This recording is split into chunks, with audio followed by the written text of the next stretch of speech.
किसी भी परिस्थिति से डरो मत। हर परिस्थिति में सकारात्मक सोच रखो। तुम्हें अवश्य ही खुशी और सफलता दोनों एक साथ ही मिलेगी। लेकिन हर परिस्थिति में सकारात्मक सोच कैसे रखें और अपने मन पर नियंत्रण कैसे रखें, इस बात की पुष्टि हम आज के इस गौतम बुद्ध की कहानी को सुनने के बाद अवश्य ही हो जाएगी। तो बिना देर किए चलिए इस रहस्यमयी कहानी की शुरुआत करते हैं। एक समय की बात है, बंगाल की खाड़ी के किनारे एक छोटे से शांत गांव में भैरव नाम का एक युवा लड़का रहता था। भैरव अपने क्रोधी स्वभाव और चंचल मन के कारण गांव भर में प्रसिद्ध था। उसका मन हर समय विचारों से भरा रहता था। इस तूफान ने उसके मन को एकदम बेचैन कर दिया है। उसके जीवन से शांति मानो गायब हो गई थी और वह हमेशा अपने ही ख्यालों में खोया रहता था और तनावपूर्ण जीवन जी रहा था। उनके अशांत मन और क्रोध के कारण उनके अपने परिवार के सदस्यों और गांव वालों से भी संबंध अच्छे नहीं थे, जिससे वह और भी अधिक अकेला और अपमानित महसूस करने लगा। वह और भी अधिक मानसिक तनाव की स्थिति में चला जाता है। एक समय की बात है, भैरव अपने गांव की गलियों में घूम रहे थे। तभी उनकी मुलाकात एक महात्मा बुद्ध से हुई, जो एक पेड़ की छाया के नीचे ध्यान में बैठे थे। महात्मा बुद्ध के चेहरे से निर्मल शांति की आभा झलक रही थी। इस असीम शांति में भैरव महात्मा बुद्ध की ओर आकर्षित हुए। जब भारत महात्मा बुद्ध के करीब आया तो उसे अपने आसपास एक सकारात्मक ऊर्जा का एहसास हुआ। भैरव को एहसास हुआ कि इस असीम शांति और सकारात्मक ऊर्जा का स्रोत कहीं ना कहीं महात्मा बुद्ध के भीतर ही था। इसलिए वह वहीं बैठकर उसकी आंखें खुलने का इंतजार करने लगा। थोड़ी देर बाद जब महात्मा बुद्ध की आंख खुली तो उसने एक युवा लड़के को अपने सामने बैठा पाया, जो बहुत तनावग्रस्त और नकारात्मक भावनाओं से भरा हुआ लग रहा था। भारत ने महात्मा बुद्ध की ओर हसरत भरी निगाहों से देखा और बहुत विनम्रता से कहा, गुरु, मेरा मन बहुत अशांत है और मेरे मन के विचार मुझे खाए जा रहे हैं। मुझे एक पल के लिए भी शांति महसूस नहीं होती। क्या आप मुझे सिखा सकते हैं कि मैं अपने अशांत मन को कैसे शांत करूं? महात्मा बुद्ध ने भैरव की पीड़ा को समझते हुए करुण दृष्टि से देखा और कहा, मेरे प्यारे बच्चे, मैं तुम्हें एक कहानी सुनाना चाहता हूं। इस कहानी में मानसिक शांति और खुशी के रहस्य छिपे हैं। क्या आप कहानी सुनना चाहेंगे? भैरव ने हां में सिर हिलाया और पूरी एकाग्रता से कहानी सुनने को तैयार हो गए। उसके अंदर जिज्ञासा चरम पर थी। बहुत समय पहले की बात है, एक नगर में शक्ति नाम का एक आदमी रहता था। शक्ति बेहद महत्वाकांक्षी व्यक्ति थे और उन्हें हर काम में लोगों से डेट की जरूरत पड़ती थी। यदि उसे किसी से असफलता और बुराई सुनने को मिलती है तो वह गहरी चिंता और तनाव में चला जाता है। उनका मानना था कि सफलता और भौतिक शक्तियां खुशी देंगी, लेकिन वह जितना सफलता और प्रशंसा के पीछे भागता था उतना ही मानसिक तनाव में डूबता जाता था। लेकिन अचानक शक्ति का सामना उस समय के मशहूर महात्मा बुद्ध से हो गया, जिसका नाम महाकौशल था। महाकौशल अपने शिष्यों को ध्यान की शिक्षा देते थे और वह स्वयं एक बहुत ही ध्यान मग्न और प्रबुद्ध व्यक्ति थे। महाकौशल की अद्भुत एकाग्रता से प्रभावित होकर शक्ति ने उनसे अपने भटकते मन को शांत करने का उपाय जानना चाहा। शक्ति ने कहा कि महंत हमेशा सफलता के पीछे भागते हैं और लगातार अधिक हासिल करने की कोशिश करते हैं, फिर भी मुझे कोई क्षणिक संतुष्टि या आत्मसंतुष्टि नहीं मिलती। इस निरंतर बेचैनी के बीच मैं शांति कैसे पा सकता हूं? महात्मा बुद्ध ने करुण दृष्टि से उसकी ओर देखा और उत्तर दिया, आपका मन एक अशांत नदी की तरह है जो हमेशा बहती और बहती रहती है। इसलिए इस अशांत मन को शांत करने के लिए आपको अपने विचारों को बिना किसी रुकावट के जाने देने की कला सीखनी होगी। शक्ति को आश्चर्य हुआ और उसने पूछा कि मैं अपने विचारों को कैसे जाने दूं? आखिर मैं भी तो अपनी इच्छाओं और महत्वाकांक्षाओं से बंधा हुआ हूं। यह सुनकर महात्मा बुद्ध मुस्कुरा दिए और कल्पना करें कि आपके हाथ में पानी का एक गिलास है। अब आप इसे जितनी देर तक पकड़ कर रखेंगे यह उतना ही भारी होता जाएगा, और अगर आप इसे काफी देर तक पकड़े रहेंगे तो आपके हाथ में दर्द होने लगेगा। लेकिन अगर आप उस पकड़ को ढीला कर दें और छोड़ दें तो आपका बोझ अपने विचारों और इच्छाओं से चिपके रहने से उसका बोझ बढ़ जाता है और अंदर ही अंदर अशांति पैदा कर देता है। अब भैरव को कथा का अंत सुनने की उत्सुकता से प्रतीक्षा थी। महात्मा बुद्ध ने कहानी जारी रखते हुए कहा कि शक्ति ने महात्मा बुद्ध के शब्दों के बाद विचारों को छोड़ने का अभ्यास करना शुरू कर दिया। वह बिना किसी पूर्व निर्णय के अपने विचारों और भावनाओं को आते और जाते देखता है। अब उसने विचारों को पकड़ना बंद कर दिया था। विचार उठते थे और अपने आप चले जाते थे। धीरे धीरे उसे यह एहसास होने लगा कि उसकी इच्छा और भावना ही सभी दुखों का कारण है। जैसे जैसे शक्ति ध्यान में गहरे उतरते गए, उन्होंने पाया कि वर्तमान में जीना ही आंतरिक शांति का एकमात्र स्रोत है। वह खुद को वर्तमान में स्थापित करके अपने मन की निरंतर बकवास से छुटकारा पा सकता है। धीरे धीरे शक्ति का मन एक शांत झील की तरह हो गया, जो बाहरी दुनिया को अपने अंदर प्रतिबिंबित करती है। उन्होंने जीवन की सादगी में संतोष को अधिक महत्व दिया और भौतिक संपत्ति के प्रति अपना लगाव छोड़ दिया। जैसे ही ऐसे बदलाव की खबर लोगों के बीच फैली, दूर दूर से लोग मार्गदर्शन लेने आने लगे। लोगों को विचारों को मुक्त करने की कला सिखाना और उन्हें अपने भीतर शांति खोजने के लिए मार्गदर्शन करना, वह लोगों के बीच शांति और ज्ञान का प्रतीक बन गए। शक्ति और साधु की कथा समाप्त कर महाकौशल महात्मा बुद्ध कुछ देर के लिए चुप हो गए, ताकि इस कहानी का अर्थ भैरव के मन में अच्छी तरह बैठ जाए। भारत ने महात्मा बुद्ध की ओर देखा तो उनकी आंखों में अब एक नई समझ दिखाई दे रही थी। भैरव ने धीरे से कहा कि मुझे इस कहानी में ज्ञान दिखता है, लेकिन मैं इसे अपने जीवन में कैसे लागू करूं? मैं अपने अशांत मन को कैसे शांत कर सकता हूं? भैरव के इस सवाल पर महात्मा बुद्ध मुस्कुराते हैं और फिर कहा कि अशांत मन को शांत करने का अभ्यास आत्म जागरूकता से शुरू होता है। अपने भीतर उठने वाले विचारों का निरीक्षण करने के लिए प्रतिदिन कुछ समय निकालें। उन भावनाओं पर ध्यान दें जो आपके मन में आती हैं और देखें कि वे कैसे आती हैं और आकाश में गुजरते बादलों की तरह फिर कैसे चली जाती है। भैरव ने आंखें बंद कर लीं और महात्मा बुद्ध के कहे अनुसार अपने विचारों का अवलोकन करने लगे। जैसे ही उसने अपने भीतर उठने वाले विचारों पर ध्यान देना शुरू किया, उसे एहसास हुआ कि इसलिए उसे चिंता और इच्छाओं की एक निरंतर धारा अपने अंदर बहती हुई महसूस हुई। सिर्फ एक एहसास ने ही नहीं, उसे एक अद्भुत शांति का एहसास कराया। उन्हें यह भी एहसास हुआ कि यह सभी विचारों और भावनाओं से अलग है। महात्मा बुद्ध ने आगे कहा कि जैसे शक्ति ने खुद को सभी मोह माया से अलग कर लिया था, अपने मन को अशांतकारी विचारों और भावनाओं से मुक्त करने का अभ्यास विकसित करें। बिना किसी पूर्वाग्रह के विचार को वैसे ही स्वीकार करें जैसे वह आता है, और फिर धीरे धीरे उन्हें जाने दें और अपना ध्यान वर्तमान क्षण पर केंद्रित करें। लेकिन भैरव ने टोकते हुए कहा कि क्या होगा अगर विचार और भावनाएं इतनी मजबूत हों कि वे बनी ही रहें और दिमाग से निकलने से इनकार कर दें। महात्मा बुद्ध ने भैरव की बात पर सहमति जताते हुए सिर हिलाया और कहा, ऐसे कई मौके आएंगे जब आपके मन में सवालों का बवंडर चल रहा होगा, जब आपका दिमाग आपकी बात ही नहीं सुनेगा। तो ऐसे में आपको अपनी सांसों की ताकत पर विश्वास करना होगा।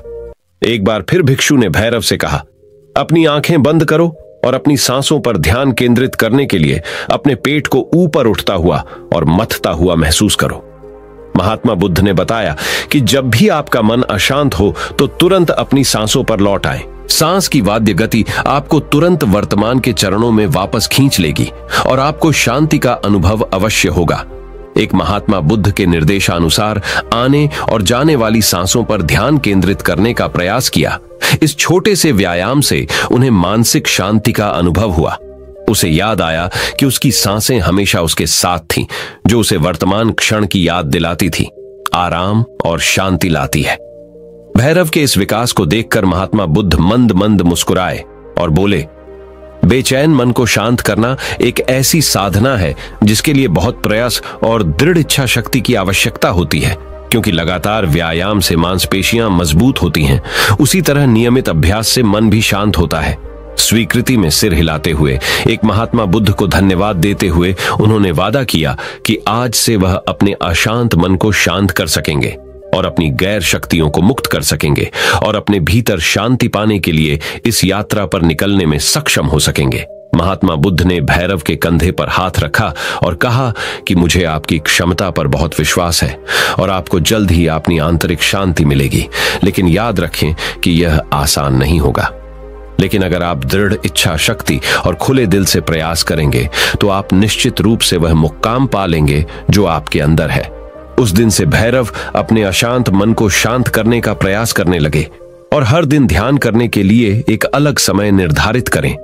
उसने अपने मन में उठने वाले विचारों को बिना किसी रोक टोक के जाने दिया और अपनी सांसों के जरिए खुद को वर्तमान में बनाए रखने की कोशिश की।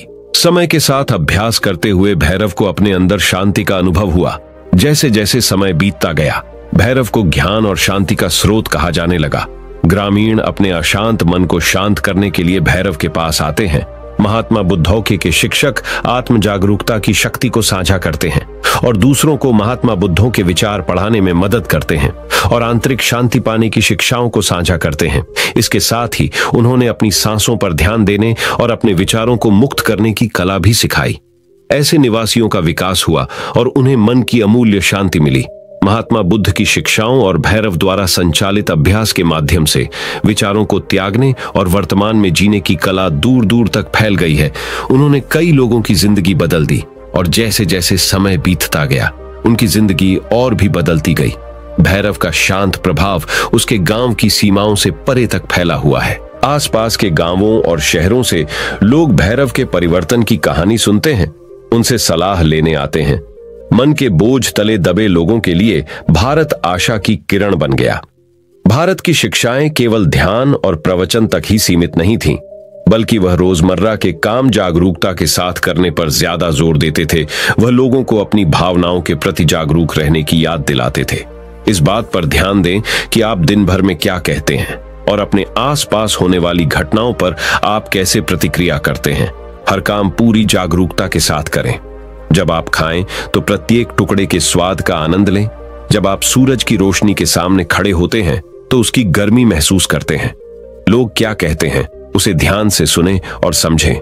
छोटे छोटे बदलावों से लोगों के जीवन में चमत्कारिक परिवर्तन आए।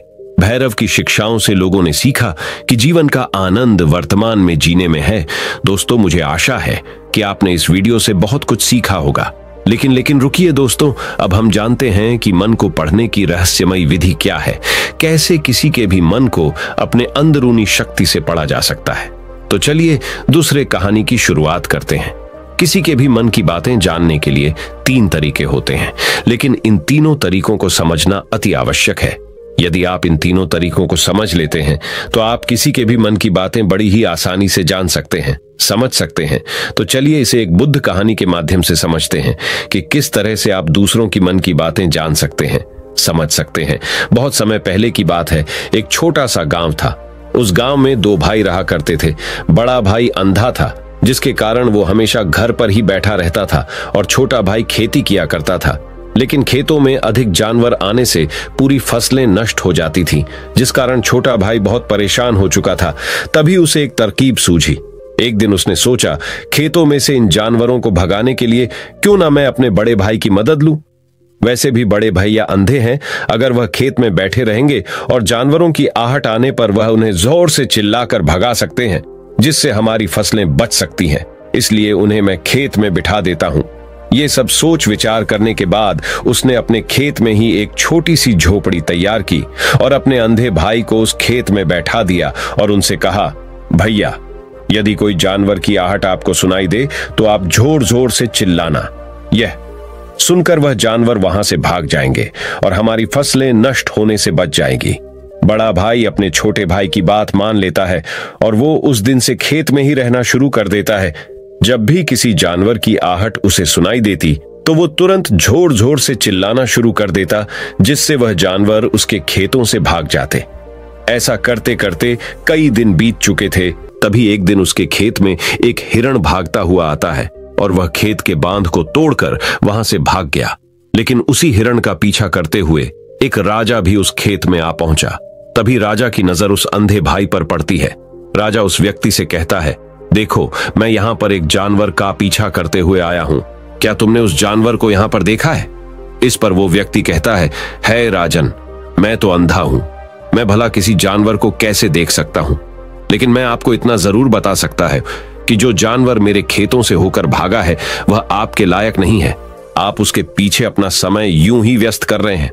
राजा उस अंधे व्यक्ति की बात सुनकर बड़ा अचरज में पड़ गया। वो ये सोचने लगा कि आखिर यह तो अंधा है, फिर इसे कैसे पता कि जिस हिरण को मैं तलाश रहा हूं वह हिरण मेरे लायक है ही नहीं। यह अंधा व्यक्ति मुझे कैसे बता सकता है? तभी राजा उस अंधे व्यक्ति से कहता है, कहीं तुम मुझसे झूठ तो नहीं कह रहे हो? एक तरफ तुम ये कहते हो कि तुम अंधे हो और दूसरी तरफ तुम ये भी कह रहे हो कि जो जानवर यहां से भागा है वो मेरे लायक नहीं है। इस पर वो अंधा व्यक्ति कहता है, हे राजन, जिसे आप एक हिरण समझ रहे हैं, असल में वह एक हिरण नहीं है, बल्कि एक हिरणी है, और वह भी गर्भवती है। और जहां तक मुझे ज्ञान है, मैंने कभी किसी राजा को किसी गर्भवती हिरणी का शिकार करते हुए नहीं सुना है, और इसी कारण मैं आपसे ये कह रहा हूं कि वो आपके लायक नहीं है। आप उसके पीछे अपना समय व्यर्थ ना करें। यह सुनकर राजा और भी अचरज में पड़ गया। वो ये सोचने लगा कि आखिर ये अंधा आदमी ये कैसे जान सकता है कि वो हिरणी है और गर्भवती है। राजा कुछ देर सोच विचार करने के बाद अपने सेनापति से कहता है, सेनापति जी, मुझे वो जानवर जिंदा चाहिए, क्योंकि मुझे यह पता करना है क्या वो हिरणी है और क्या वह गर्भवती है, क्योंकि यह अंधा आदमी बहुत विश्वास के साथ कह रहा है और मुझे इस बात की पुष्टि करनी है। यदि वह हिरणी हुई और गर्भवती हुई तो वह हमारे शिकार के लायक नहीं है, क्योंकि हम तो एक हिरण का पीछा कर रहे थे। इसलिए जाओ और पता करो कि क्या वो हिरणी है। सेनापति राजा से आज्ञा लेकर आगे की ओर बढ़ चलता है, और कुछ देर बाद जब वह वापस लौट कर आता है तो वह राजा को कहता है राजन, इस अंधे आदमी ने जो भी बातें कही हैं वो बिल्कुल सही है। वो एक हिरणी ही है और वह गर्भवती भी है। ये सुनकर राजा आश्चर्यचकित रह गया। उसे समझ नहीं आ रहा था कि आखिर अंधा आदमी कैसे पता कर सकता है कि वह जानवर एक हिरणी है और तो और वह गर्भवती है। भला एक अंधा आदमी ये कैसे देख सकता है, ये कैसे जान सकता है? आखिर इससे यह कैसे पता चला? ऐसे कई सारे प्रश्न अब राजा के मन में उमड़ने लगे। अब राजा ने यह ठान लिया था कि मुझे इस बात की गहराई तक पहुंचना ही है कि आखिर ये अंधा आदमी कैसे जानता है कि वह जानवर एक हिरणी है। ये सोचकर राजा उस अंधे आदमी के पास जाता है और उस अंधे आदमी से कहता है, देखो, मैं ये तो नहीं जानता कि तुम सचमुच अंधे हो या नहीं, लेकिन मैं तुमसे एक बात जानने आया हूं। क्या तुम मेरे प्रश्न का सही सही जवाब दोगे? इस पर अंधा व्यक्ति कहता है, हे राजन, आप जो कुछ पूछना चाहते हैं मुझसे पूछ सकते हैं। मैं आपको बिल्कुल सच सच जवाब दूंगा। इस पर राजा कहता है, देखो, एक तो तुम कहते हो कि तुम अंधे हो, और दूसरी तरफ तुमने ये बता दिया कि जिस जानवर का पीछा मैं कर रहा हूं वह एक हिरणी है, और तो और वह गर्भवती भी है। आखिर तुम्हें यह कैसे पता चला? तुम्हारे खेत में और भी तो जानवर आते होंगे, और भी तो जानवर यहां से गुजरते होंगे, फिर तुमने ये कैसे अंदाजा लगाया? तभी वह अंधा व्यक्ति राजा से कहता है, हे राजन, आप जिस हिरनी का पीछा कर रहे थे, वही हिरनी जब मेरे खेत में आई, उसकी रफ्तार और उसके भागने की आहट से मुझे यह एहसास हो चुका था कि यह एक हिरनी है, और मेरे खेत की जो बांध है वह बहुत छोटी है, उसकी ऊंचाई ज्यादा नहीं है। यदि कोई हिरण होता तो उस बांध को बड़ी आसानी से लांघ जाता, लेकिन वह हिरनी इस बांध को तोड़कर भागी है, और यदि वह इस बांध को छलांग लगाकर पार करने का प्रयास करती तो इससे उसके बच्चे को खतरा होता, और इसी बात से मैंने ये पता लगा लिया कि वह गर्भवती है। इस कारण वह मेरे खेत की बांध को तोड़ते हुए भाग गई। इस पर राजा के मन में एक और प्रश्न उठा। राजा ने कहा, किंतु तुम्हें कैसे पता चला कि वह एक हिरनी ही है? और भी तो कोई जानवर यहां पर आ सकते हैं। इस पर वह अंधा व्यक्ति कहता है, हे राजन, मैं पूरा दिन सुबह शाम यहीं पर बैठा रहता हूं, और मेरी सुनने की शक्ति बहुत तेज है। मैं ये बात जानता हूं कि कौन सा जानवर मेरे खेत में आया है, और उसी के आधार पर मैं घोर जोर से चिल्लाता हूं ताकि वो मेरे खेत से भाग जाए और मेरे खेत की फसलों को नष्ट ना करे। राजा उस अंधे आदमी का यह जवाब सुनकर पूरी तरह से संतुष्ट हो चुका था। वह मन ही मन यह सोच रहा था कि आदमी भले ही अंधा हो, लेकिन यह तो बड़ा ज्ञानी मालूम पड़ता है। इस आदमी से कुछ ना कुछ तो काम निकलवाना ही चाहिए। ये विचार लिए हुए राजा वहां से वापस अपने महल की ओर लौट जाता है। राजमहल पहुंचते ही राजा उस अंधे व्यक्ति से कहता है, आप तो बड़े ज्ञानी व्यक्ति हैं, आपको किसी भी बात का पता बड़ी आसानी से चल जाता है। आज मैंने आपको यहाँ पर इसलिए बुलाया है क्योंकि मैं आपसे ये जानना चाहता हूँ कि मेरी पत्नी पतिव्रता है या नहीं। इस पर वो अंधा व्यक्ति कहता है, हे राजन, यह कैसा प्रश्न हुआ? इस पर राजा कहता है, मैंने आपसे बिल्कुल उचित प्रश्न किया है, मुझे इस प्रश्न का उत्तर दीजिए। इस पर वो अंधा व्यक्ति कहता है, हे राजन, ये सारी बातें जाने दीजिए।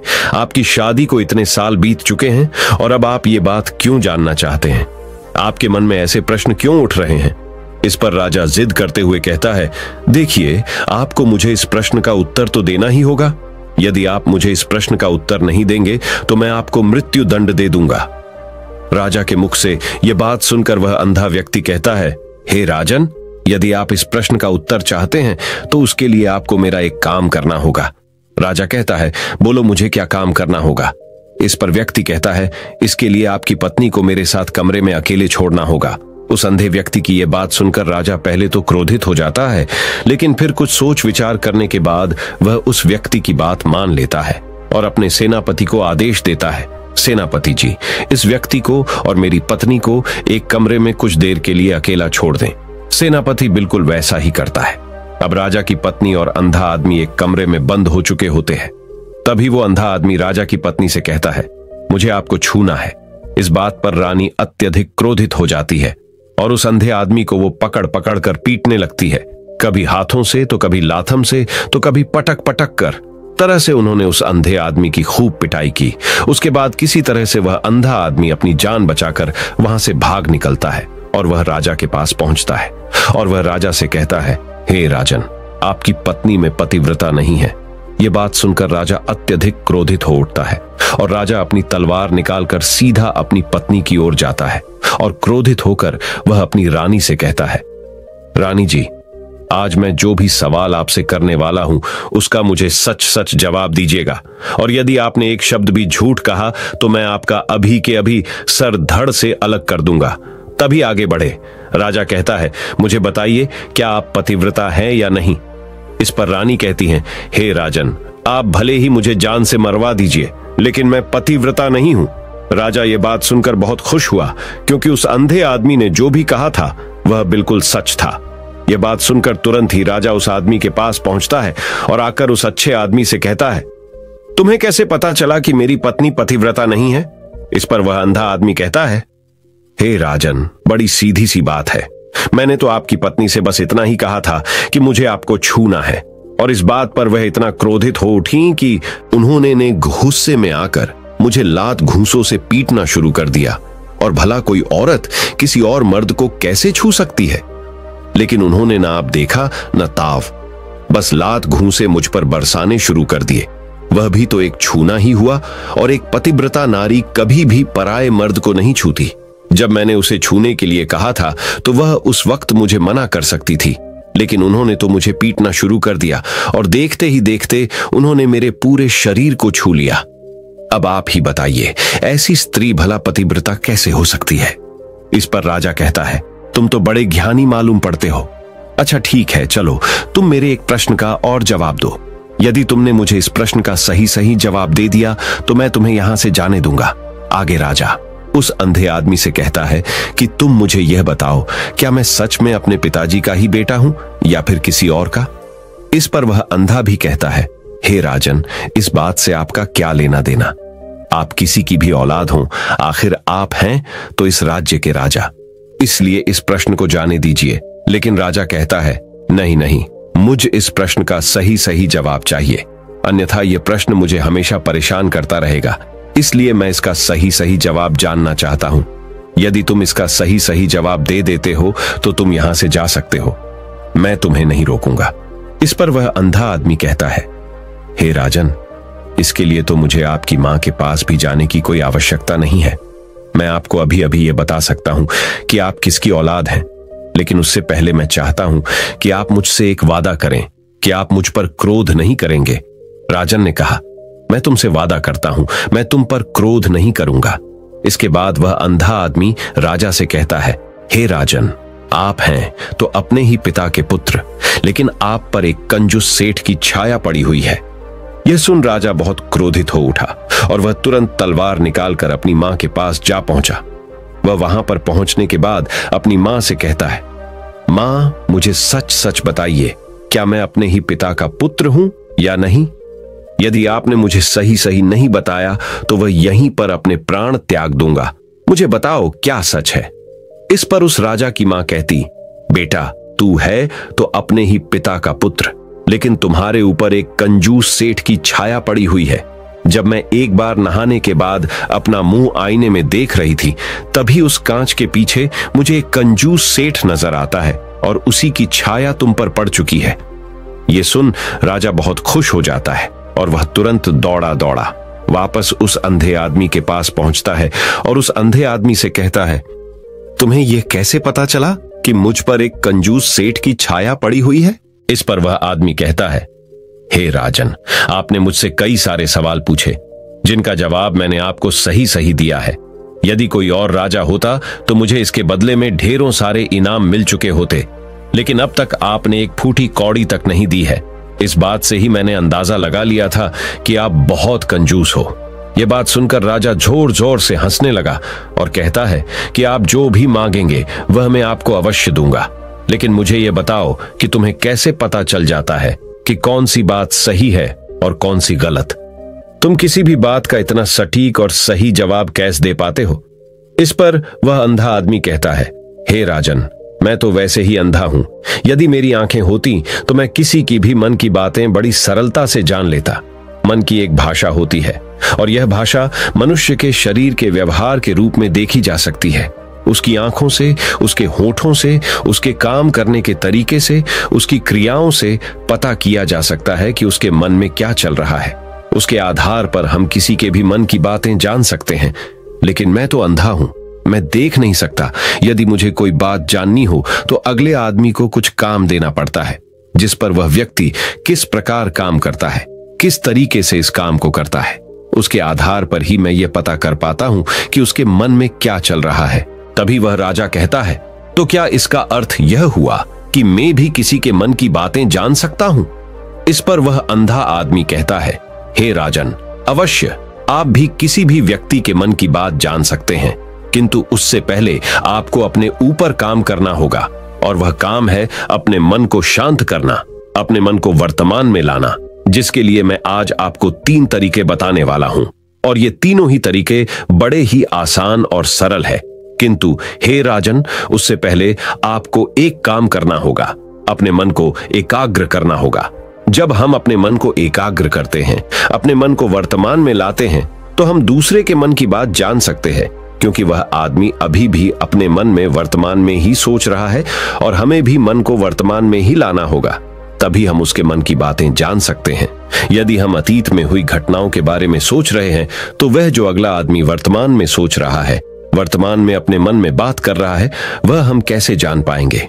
क्योंकि हम तो अतीत की घटनाओं में डूबे हुए हैं।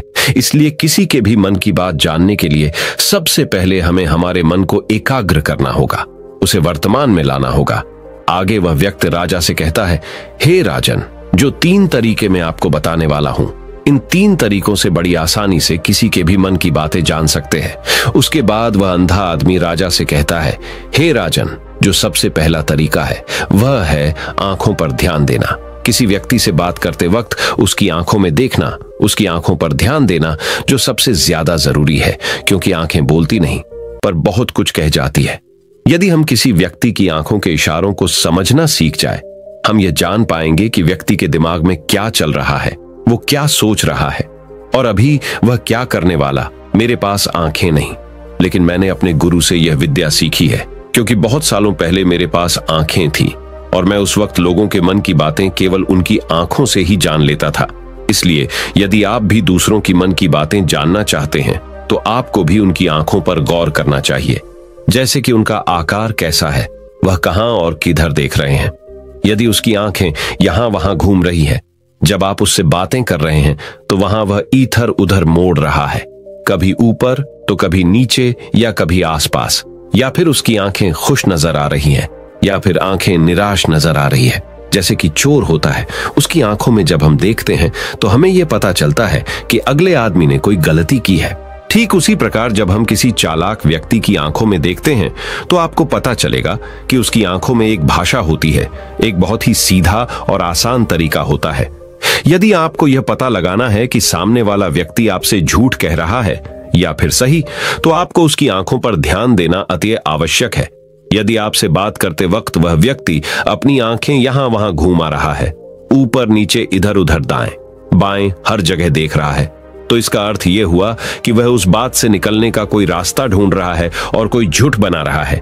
यदि सामने वाला व्यक्ति आपसे कुछ झूठ कहने का प्रयास कर रहा है तो वह आपसे नजर नहीं मिलाएगा, वह यहां वहां देखेगा, ऊपर नीचे देखेगा, लेकिन वह आपकी आंखों में आंखें डालकर कभी नहीं देख पाएगा, क्योंकि उसे डर है कि यदि उसने आपकी आंखों में आंखें डालकर देखा तो उसका झूठ पकड़ा जाएगा और लोगों को सच्चाई का पता चल जाएगा। और इसी प्रकार कुछ और भी भाषाएं होती हैं। जब आप किसी की आंखों में आंखें डालकर यह देखना शुरू कर देंगे कि उसके हाव भाव क्या है, ठीक उसी प्रकार चेहरे के हाव भाव होते हैं, जिससे हम मन की बातें बड़ी आसानी से समझ सकते हैं। और इन्हें भी समझना बहुत जरूरी है। कभी कभी कोई व्यक्ति अपने चेहरे से जैसे आंख, होंठ और बहुत से कुछ अलग अलग व्यवहार करता है।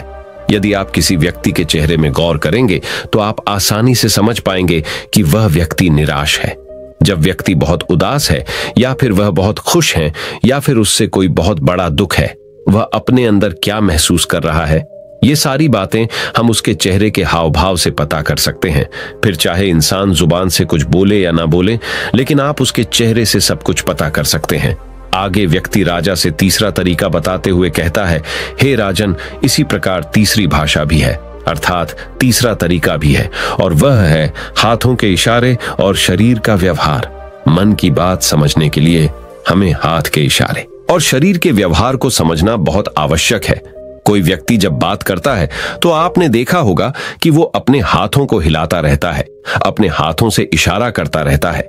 बातों के साथ साथ अपना शरीर का जो व्यवहार है, अर्थात बॉडी लैंग्वेज, उसका भी पूरा उपयोग करता है, जिससे हमें यह पता चल पाता है कि वह व्यक्ति हमारी बातों पर कितना ध्यान दे रहा है और उसके मन में क्या चल रहा है।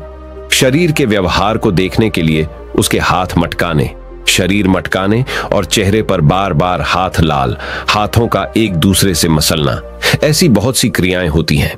उस पर हमें ध्यान देना अति आवश्यक है। मन की बात को समझने के लिए हमें शरीर के व्यवहार को भी समझना पड़ता है। यदि हम इन 3 तरीकों को सही तरीके से ध्यान देकर इन 3 तरीकों को अच्छे से समझ लेते हैं तो हम बहुत जल्दी किसी भी व्यक्ति के मन की बातें बड़ी सरलता और सहजता से जान सकते हैं। इसलिए यदि आपको किसी के मन की बातें जानी है तो आपको उसकी आंखों पर, उसके चेहरे पर, उसके शरीर के हाव भाव को और उसके हाथों को ध्यानपूर्वक देखना और समझना होगा, जिससे आप यह समझ पाएंगे ये आखिरकार उसके मन में क्या चल रहा है और वह क्या सोच रहा है। लेकिन उनसे पहले आपको अपने मन को एकाग्र करना होगा, शांत करना होगा और अपने मन को वर्तमान में लाना होगा।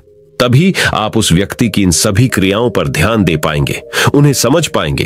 अन्यथा आप यदि अतीत की घटनाओं में व्यस्त हैं, भविष्य की योजनाओं में व्यस्त हैं, तो आप उस व्यक्ति के हाव भाव पर कभी ध्यान ही नहीं लगा पाएंगे और ना ही आप कभी यह समझ पाएंगे कि आखिर उस व्यक्ति के मन में क्या चल रहा है, वह क्या सोच रहा है। आपने देखा होगा कि ऐसे कई बड़े संत महात्मा हैं जो बड़ी ही शांति से आपको देखते हैं और आपको देखकर ही ये बता देते हैं कि आपके मन में क्या चल रहा है, आप उनसे क्या जानने आए हैं। और इसका सबसे बड़ा प्रमुख कारण यही है कि वह आपको पढ़ सकते हैं, आपको समझ सकते हैं, आपकी मन की बातें जान सकते हैं, क्योंकि उनका मन एकाग्र है, शांत है, और यही कारण है कि वह आपके मन की बातें बड़ी सरलता से समझ जाते हैं। तो दोस्तों, उम्मीद करता हूं इन 2 कहानियों से एक अच्छी सीख मिली होगी। ये कहानी आपको कैसी लगी हमें कमेंट बॉक्स में कमेंट करके जरूर बताएं और इस कहानी को अपने दोस्तों के साथ जरूर शेयर करें ताकि उन्हें भी इस कहानी से कुछ सीखने को मिल सके। और हमारे चैनल को सब्सक्राइब करना ना भूले। धन्यवाद। नमो बुद्धाय।